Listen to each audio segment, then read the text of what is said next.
Välkommen till min fjord. This is Archaon Month, day 34. So we're well into day, or month 2, and Archaon's getting more paint. As I've mentioned, we're really moving on now. Things are really starting to finish up, and I think you guys can see, or I hope you guys can sort of see how it's now moving along quite a bit. Main focus for painting the last day really has been finishing all the skulls, so we're going to do a small zoom in on those and getting some more work in on the heads. So we finished the beak and the mouth, and for now the Zinch head, not entirely done with it. Need to look at some Lord of Change models and see what sort of stuff I would prefer. Still a bit unsure of the corn head. It didn't balance out quite as much as I wanted, but I'm going to see how it looks once I paint in the horns here and make them black.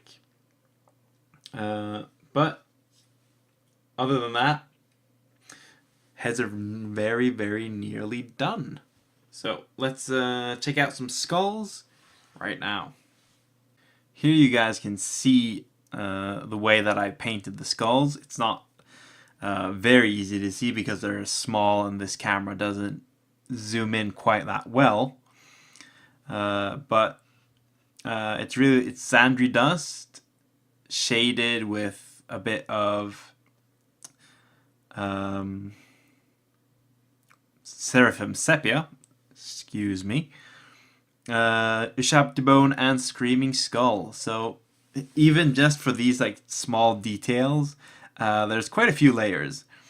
And what I sort of like about them in this model is how that they sort of add points of visual interest. And I've tried to make them a bit not dark but subdued, so that they don't break out of the skin too much, but they're still they still draw a bit of attention and make this entire area feel a bit more detailed. And if we go to the back of the model here, you can see that I've painted these with the same sort of color scheme.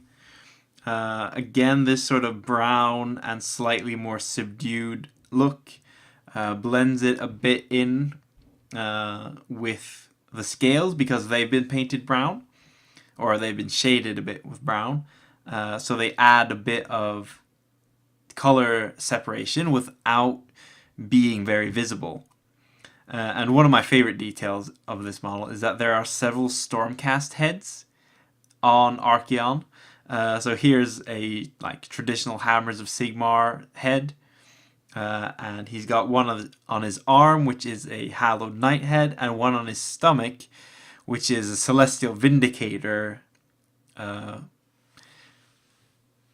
Lord Celestant head. So that's supposed to be Thastos, for those of you who remember that story. So there are a lot of these heads, and a lot of them are embedded in the flesh as well, like these deep and really sort of strange designs. So there's just a lot of small highlighting jobs to finish these guys off. Even inside of Archaon's saddle up here, you can see that there's a few skulls that need to be highlighted and worked on. So that's another small detail falling into place.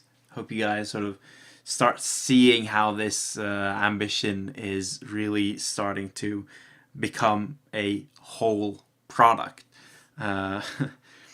According to my sort of mental clock, I've spent more than 60 hours on this model so far, which is quite a lot.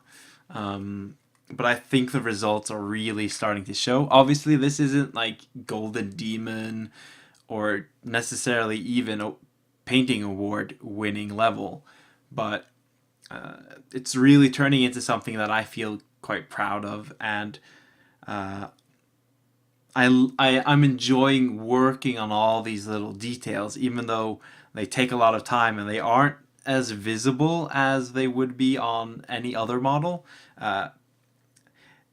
Every little bit contributes to a whole and like awesome thing. So that's it for me today, and I'll see you guys tomorrow. But until then, ha det bra!